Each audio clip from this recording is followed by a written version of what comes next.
네, 다음 소식입니다. 국제통화기금 IMF가 올해 우리 경제 성장률 전망치를 내려잡았습니다. 이 소식은 보도국 연결해서 알아보도록 하겠습니다.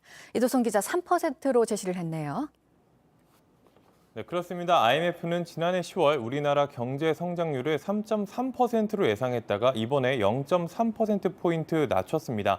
오미크론 변이 확산과 예상보다 높은 인플레이션, 그리고 중국 부동산 시장 변수 등을 고려한 것으로 보입니다.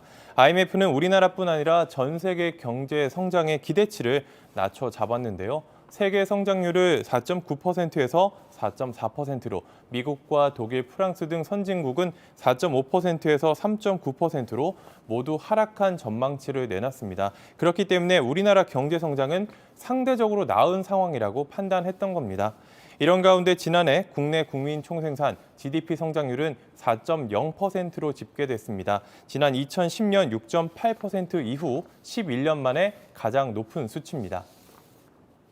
영국의 존슨 총리와 관련해서 경찰 수사가 시작이 됐습니다. 이른바 파티게이트에 대해서죠. 네, 파티게이트는 보리스 존슨 영국 총리가 2020년 코로나19로 봉쇄령이 내려진 상황에서 직원들과 음주 파티를 벌였다는 의혹입니다. 이 때문에 계속해서 사퇴 압박을 받아왔었는데요.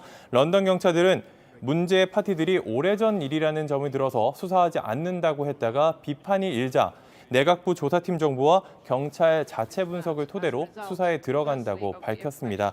총리실 측은 경찰에 최대한 협조할 것이라면서도 법은 어긴 것은 아닌 것 같다라는 생각을 밝혔습니다.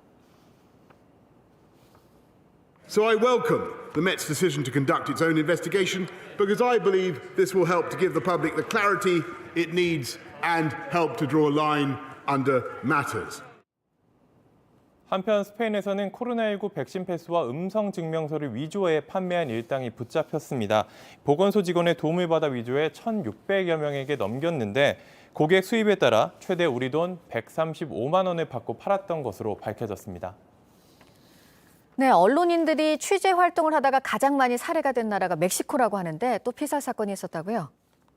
그렇습니다. 이번 피해자는 멕시코 여성 언론인인 루르데스 말도나도입니다. 현지 시각으로 지난 23일 자택 앞에 세워진 차 안에서 총에 맞아 숨진 채 발견됐습니다. 지난 2019년에는 대통령 기자회견에서 목숨을 잃을까 두렵다며 도움을 호소했던 인물이기도 합니다. 당시 지역 유력 정치인이 사주인 언론사와 법적 분쟁을 겪다가 생명의 위협을 느끼고 있다고 했습니다. 멕시코에서 언론인이 살해된 건 올해 들어 벌써 세 번째입니다.